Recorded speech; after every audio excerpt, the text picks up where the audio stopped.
Hello everyone, welcome to my channel. तो guys, मैं आज आपको don't live after school drama explain करने वाली हूँ।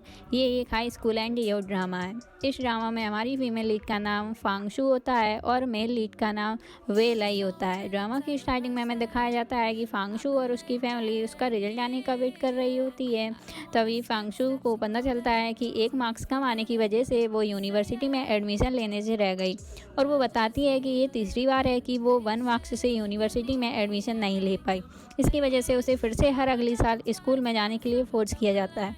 देन एपिसोड 1 की स्टार्टिंग होती है और स्टार्टिंग में हमें फांगशु की प्रिंसिपल मिसेस ली यू दिखाई जाती है। वो न्यू टीचर को री एनरोल्ड स्टूडेंट के बारे में बता रही होती है। तभी वो स्पेशली 5 स्टूडेंट के बारे में उन्हें बताती हैं जो कि पढ़ाई में वीक होने की वजह से बार बार स्कूल में ही बढ़ रहे होते हैं। और वो उन्हें बताती है कि स्कूल में जितने भी री एनरोल्ड स्टूडेंट हैं वो सब क्लास 1 में हैं, और कोई भी टीचर इन री एनरोल्ड स्टूडेंट्स को नहीं झेल सकता क्योंकि ये लोग बहुत प्रॉब्लम क्रिएट करते हैं। तो इस पर न्यू क्लास टीचर कहती है कि मैंने कभी री एनरोल्ड स्टूडेंट को नहीं पढ़ाया है। तो मिसेस लियू बोलती हैं कि कोई बात नहीं, बस थोड़ा सा पेशेंस की ज़रूरत है, आप उन्हें हैंडल कर लोगे। देन क्लास टीचर क्लास में होती है और वो सभी को टेक्स्ट बुक निकालने के लिए कहती है, लेकिन हमारी फांगशु टेक्स्ट बुक लेकर नहीं आई होती है। तो टीचर उसे स्कूल का राउंड लगाने के लिए कहती है। फांगशु राउंड लगाने लगती है। तभी वो ड्रामा के मेन लीड वे लई से टकरा जाती है और उससे टकराकर कीचड़ में गिर जाती है और उसके सारे कपड़े गंदे हो जाते हैं। तभी वे लई उसे पूछता है, तुम्हें चोट तो नहीं लगी? लेकिन फांगशु उससे कुछ नहीं कहती और बस इट्स ओके बोलकर फिर से राउंड लगाने लगती है। उसके बाद फांगशु अपने शूज़ साफ़ कर रही होती है। तभी उसकी फ्रेंड टियन आती है और उसकी हेल्प करवाने लगती है। तो फांगशु का शूज़ वाटर पाइप के अंदर चला जाता है। देन टियन केमिस्ट्री लैब से केमिकल लाती है और कहती है कि इसकी हेल्प से शूज़ बाहर निकल आएगा। देन वो दोनों केमिकल पानी में डालकर बाहर निकल आती हैं। तभी उस केमिकल की वजह से बॉयज़ वॉशरूम ब्लो अप हो जाता है और पूरी वॉशरूम में पानी भर जाता है। तो मतलब कि यहाँ पर हमारी फांगशु फिर से एक प्रॉब्लम क्रिएट कर देती है। उसके बाद री एनरोल्ड स्टूडेंट से परेशान होकर मिसेस ली यू उन्हें ब्रांच कैंपस में मूव करने के लिए कहती हैं और फांगशु और उसके फ्रेंड्स को ब्रांच कैंपस की सफाई करने के लिए कहती हैं। देन फांगशु और उसके फ्रेंड वहाँ सफाई करने के लिए पहुँच जाते हैं। तभी वहाँ ब्रांच कैंपस के स्टूडेंट री एनरोल्ड स्टूडेंट को स्टडी ना करने के लिए कहते हैं और उन लोगों को बहुत कुछ सुना देते हैं, जिसकी वजह से दोनों ग्रुप्स में फाइटिंग होने लगती है। फांगशु उन सबको रोकने की कोशिश करती है लेकिन कोई भी उसकी बात नहीं सुनता। दूसरी तरफ हमें वेलई दिखाया जाता है। वो मिसेस लियू के पास एडमिशन के लिए आया हुआ होता है और वो बंदा काफ़ी इंटेलिजेंट होता है, लेकिन उसने यूनिवर्सिटी में 1 साल का ड्रॉप किया होता है, इसलिए वो स्कूल में एडमिशन लेने आता है।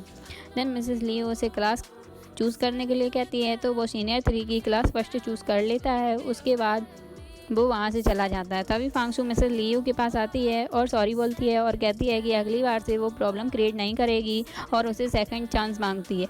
तो मिसेस लियू उससे कहती हैं कि नेक्स्ट वीक मॉडल टेस्ट है और उसमें तुम्हारी क्लास का एवरेज स्कोर 500 से कम नहीं होना चाहिए। उसके बाद फांगशु अपने क्लासमेट्स को मॉडल टेस्ट के बारे में बताती है। तो उसके फ्रेंड्स कहते हैं कि हम एवरेज स्टूडेंट हैं और हम इतने मार्क्स कैसे लाएंगे। तो सब लोग परेशान हो जाते हैं। उसके बाद फांगशु और उसकी फ्रेंड वॉशरूम में अपने कपड़े धो रही होती है। तभी फांगशु की फ्रेंड उससे कहती है कि क्या तुम वेलई को जानती हो? तो फांगशु मना कर देती है। तभी उसकी फ्रेंड बताती है कि वेलई ने इंट्रेंस एग्ज़ाम में टॉप किया था, लेकिन फिर भी उसने यूनिवर्सिटी से 1 ईयर का ड्रॉप लिया है और अपने स्कूल में एडमिशन लिया है, और कहती है कि अगर वो अपनी क्लास में आ जाए तो अपनी क्लास का एवरेज स्कोर कर लेगा। तभी फांगशु उसे कहती है कि मैं कल उसे अपनी क्लास में ला कर रहूँगी।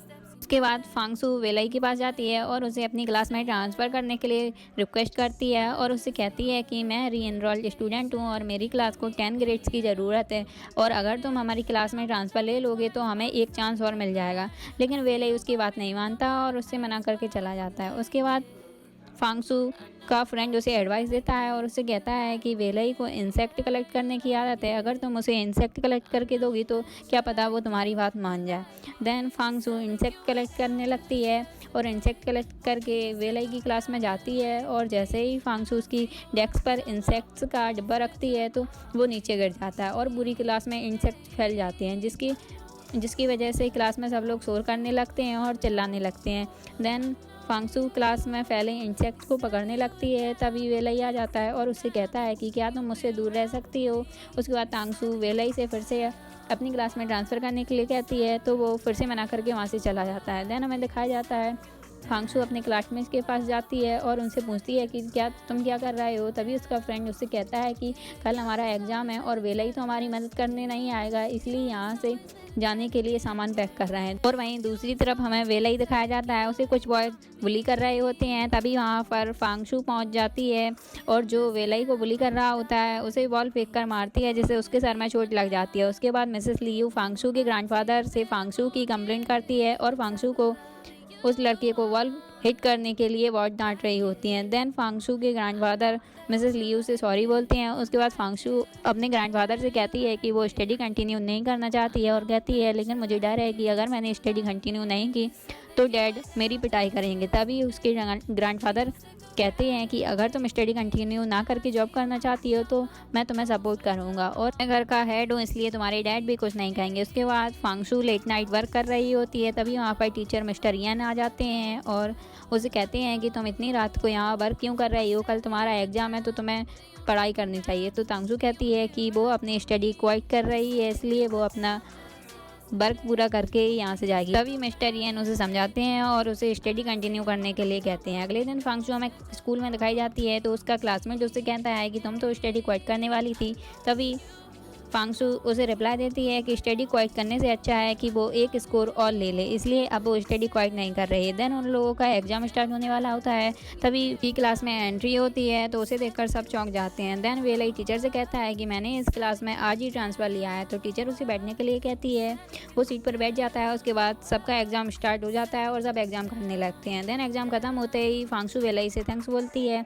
उसके बाद जब रिजल्ट आता है तो फांगशु की क्लास का एवरेज स्कोर 500 से कम होता है, जिसकी वजह से वो लोग काफ़ी सैड हो जाते हैं क्योंकि स्कोर कम होने की वजह से उन्हें स्कूल से मूव आउट किया जाना था। उसके बाद मिस्टर यन मिसेस लियू के पास जाते हैं और उनसे री एनरोल्ड स्टूडेंट को मूव आउट ना करने के लिए कहते हैं। बट मिसेस लियू उनसे कहती है कि अगर उन्होंने ऐसा नहीं किया तो री एनरोल्ड स्टूडेंट की वजह से बाकी स्टूडेंट पर भी इफेक्ट पड़ेगा। तभी मिस्टर यन उन्हें समझाते हैं और उनसे कहते हैं कि हमें री एनरोल्ड स्टूडेंट को बाकी स्टूडेंट की तरह ट्रीट करना चाहिए। उसके बाद हमें दिखाया जाता है कि री इनरोल्ड स्टूडेंट स्कूल से मूव आउट कर रहे होते हैं और वो बस से जा रहे होते हैं। तभी उनकी बस के आगे मिस्टर यन अपनी स्कूटी लेकर आ जाते हैं और उनसे कहते हैं कि आज से उनके वो न्यू क्लास टीचर हैं और उन्होंने प्रिंसिपल से बात कर ली है, इसलिए अब तुम लोगों को कहीं जाने की ज़रूरत नहीं है। तो गाइस यही हमारे एपिसोड 1 की एंडिंग हो जाती है और एपिसोड 2 देखने के लिए चैनल को सब्सक्राइब ज़रूर करें। Thank you.